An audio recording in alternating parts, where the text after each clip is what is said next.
17 अप्रैल 1969। अव्यक्तवाणी। ब्राह्मणों का मुख्य संस्कार सर्वस्व त्यागी। आप सभी का संगठन खास किस लिए मंगाया है?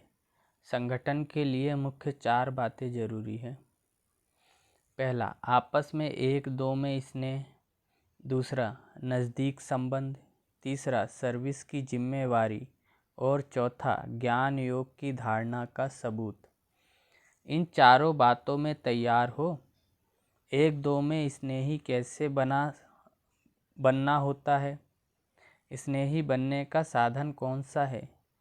यह जो एक दो से दूर हो जाते हैं उसका कारण यह है क्योंकि एक दो के संस्कार, एक दो के संकल्प नहीं मिलते हैं। सभी के संकल्प संस्कार एक हो कैसे सकते हैं? संस्कार तो हर एक के अपने अपने होते हैं। संगम युगी ब्राह्मणों का मुख्य संस्कार कौन सा है? साकार रूप में मुख्य संस्कार कौन सा था? जो ब्रह्मा का संस्कार व ब्राह्मणों का। साकार ब्रह्मा का मुख्य संस्कार कौन सा था? ब्रह्मा में तो वह संस्कार संपूर्ण रूप से देख लिया, लेकिन ब्राह्मणों में यथा योग यथाशक्ति है। उनका मुख्य संस्कार था सर्वस्व त्यागी। निरहंकारी का मतलब ही है सर्वस्व त्यागी। अपना सभी कुछ त्याग कर देते हैं। सर्वस्व त्यागी होने से सर्वगुण आ जाते हैं। दूसरों के अवगुणों को ना देखना यह भी त्याग है। त्याग का अभ्यास होगा तो यह भी त्याग कर सकेंगे। सर्वस्व त्यागी अर्थात देह के भान का भी त्याग। तो ब्राह्मणों का मुख्य संस्कार है सर्वस्व त्यागी। इस त्याग से मुख्य गुण कौन से आते हैं? सरलता और सहनशीलता। जिसमें सरलता सहनशीलता होगी वह दूसरों को भी आकर्षण जरूर करेंगे और एक दो के स्नेही बन सकेंगे। अगर सरलता नहीं तो स्नेह भी नहीं हो सकता। एक दो में स्नेही बनना है तो उसका तरीका यह है, एक दो सर्वस्व त्यागी देह सहित। इस सर्वस्व त्यागी से सरलता सहनशीलता आप ही आएगी। सर्वस्व त्यागी की यह निशानी होगी, सरलता और सहनशीलता। साकार रूप में भी देखा ना, जितना ही नॉलेजफुल इतना ही सरल स्वभाव, जिसको कहते हैं बचपन के संस्कार। बुजुर्ग का बुजुर्ग, बचपन का बचपन। आप सभी की चलन ऐसी हो जो आपकी चलन से बाप और दादा का चित्र देखने में आए। बोलने से नहीं, चलन से चित्र देखने में आएगा। ऐसी चलन अभी है, आपकी चलन से बाप दादा का चित्र देखने में आता है। देखने में तो आता है, लेकिन कभी कभी जब उस स्थिति में रहकर सर्विस करते हो तब आपकी वाणी से सूरत से समझते हैं कि इन्हों को ज्ञान देने वाला बहुत ऊंचा है। कहते हैं ना, आपकी चलन से बाप दादा के चित्र देखते हैं, लेकिन कभी कभी आप भी कैमरा हो, आपके कैमरे में बाप दादा के चित्र छपे हुए हैं, वह कभी कभी दिखाते हो। क्यों? सदैव वही चित्र चलन से क्यों नहीं दिखाते हो? पुरुषार्थ है। यह पुरुषार्थ शब्द कहाँ तक चलना है? कितना समय अभी पुरुषार्थ करना है? क्या अंत तक ऐसे ही कहते रहेंगे कि हम पुरुषार्थी हैं, जैसे अब कह रहे हो कि ऐसे ही अंत तक कहेंगे? पुरुषार्थ शब्द भी अब चेंज होना है। भले पुरुषार्थी तो अंत तक रहेंगे, लेकिन वह पुरुषार्थ ऐसा नहीं होगा जैसे अभी कहते हो।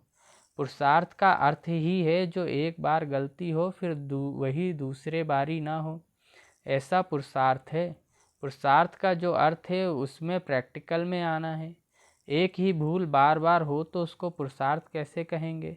पुरुषार्थ का लक्ष्य तो होना चाहिए। बाकी इस तरह का पुरुषार्थ शब्द भी निकल जाना चाहिए। एक दो के स्नेही कैसे बन सकेंगे? सिर्फ पत्र व्यवहार करना, संगठन करना, इससे नहीं बनेंगे। यह तो स्थूल बात है, लेकिन एक दो के स्नेही तब बनेंगे जबकि संस्कार और संकल्पों को एक दो से मिलाएंगे। उसका तरीका भी बताया। सर्वस्व त्यागी। सर्वस्व त्यागी की निशानी क्या होगी?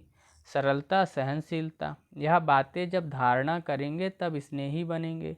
सरलता लाने के लिए सिर्फ एक बात जरूर वर्तमान समय ध्यान में रखनी है, वर्तमान समय देखा जाता है आजकल की स्थिति जो है वह कुछ स्तुति के आधार पर है। स्तुति और निंदा दो शब्द है ना, तो वर्तमान समय स्तुति के आधार पर स्थिति है, अर्थात जो कर्म करते हैं उनके फल की इच्छा व लोभ रहता है। कर्तव्य के फल की इच्छा ज़्यादा रखते हो, स्तुति नहीं मिलती है तो स्थिति भी नहीं रहती, स्तुति होती है तो स्थिति भी रहती है। अगर निंदा होती है तो निधन के बन जाते हैं, अपनी स्टेज को छोड़ देते हैं और धनी को भी भूल जाते हैं। तो यह कभी नहीं सोचना कि हमारी स्तुति हो, स्तुति के आधार पर स्थिति नहीं रखना। स्तुति के आधार पर स्थिति रखी तो डगमग होते रहेंगे। जो अनन्य हैं उन्हों का प्रभाव दिन प्रतिदिन आप ही निकलेगा, लेकिन प्रभाव में खुद ही प्रभावित नहीं होना है। यहाँ ही फल को स्वीकार कर लिया तो भविष्य फल को खत्म कर लेंगे। जितना गुप्त पुरुषार्थ उतना गुप्त मददगार, उतना ही गुप्त पद बन जाता है। दूसरे भले कितनी भी महिमा करे, लेकिन उनकी महिमा के प्रभाव में खुद प्रभावित नहीं होना है। कोई भी कार्य करना है तो संगम पर ठहर कर जजमेंट करना है, क्योंकि आप सभी संगम युगी कहलाते हो। इसलिए जो भी बात होती है हर बात के दो तरफ तो दो होते हैं,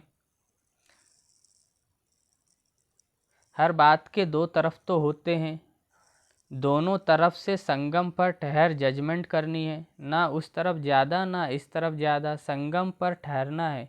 तुम संगम युगी ब्राह्मणों का जो भी कर्तव्य चलता है वह संगम पर नहीं ठहरता है, इस तरफ व उस तरफ चला जाता है। जैसे आप लोग गृहस्थ व्यवहार में रहते हो और सर्विस में भी मददगार हो, तो दोनों तरफ संभालने के लिए बीच में ठहरना पड़ेगा। दोनों के बीच की अवस्था में स्थित रहना है। संगम पर होंगे तो दोनों को ठीक करेंगे। तुम्हारा खान पान पहनना आदि सभी बीच का ही है। इस रीति जो जजमेंट करते हो तो बीच की स्थिति में स्थित होकर दोनों तरफ की जजमेंट कर फिर चलना है। कई बातों में दिखाई पड़ता है इस तरफ व उस तरफ विशेष हो जाते हो, होना चाहिए बीच में। बीच की अवस्था है बीज बिंदी, जैसे बीज सूक्ष्म होता है वैसे बीज की स्थिति भी सूक्ष्म है। उस पर ही ठहरने की हिम्मत और तरीका चाहिए। यह भी लक्ष्य दिया हुआ है, कहाँ बालक हो चलना है, कहाँ मालिक हो चलना है। जहाँ मालिक हो चलना है वहाँ बालक नहीं बनना है, और जहाँ बालक बनना है वहाँ मालिक नहीं बनना चाहिए। यह भी बहुतों से मिसअंडरस्टैंडिंग गलत फहमी हो जाती है। यह भी चेकिंग बहुत रखनी है, बालकपन भी पूरा हो मालिकपन भी पूरा रखना है। इसलिए कहा कि संगम पर ठहरना है, सिर्फ बालक भी नहीं बनना है और सिर्फ मालिक भी नहीं बनना है। दोनों गुण होने से सभी ठीक चला सकेंगे। बालकपन अर्थात निरसंकल्प हो, जो कोई भी आज्ञा मिले डायरेक्शन मिले उस पर चलना। मालिकपन अर्थात अपनी राय देना, किस स्थान पर मालिक बनना है वह स्थान और बात देखनी है। सभी जगह मालिक नहीं बनना है। जहाँ बालक बनना है वहाँ अगर मालिक बन जाएंगे तो फिर संस्कारों का टक्कर हो जाएगा। इसलिए आपस में एक दो के मददगार बनने के लिए दोनों ही बातें धारण करनी है, नहीं तो संस्कारों का टक्कर होगा। जहाँ बालक बनना चाहिए वहाँ मालिक बन जाते हैं, तो दो मालिक बनने से फिर संस्कारों का टक्कर हो जाता है। मालिक भी बनना है बालक भी बनना है, राय दी मालिक बने। फिर जब फाइनल होता है तो बालक बन जाना चाहिए। किस समय बालक किस समय मालिक बनना है यह भी बुद्धि की जजमेंट चाहिए। किस समय कौन सा स्वरूप धारण करना है वह भी विचार करना है। बहुरूपी बनना है ना, सदैव एक रूप नहीं, जैसा समय वैसा रूप। उल्टे रूप से बहुरूपी नहीं बनना है, सुलटे रूप से बनना है। अच्छा, ओम शांति।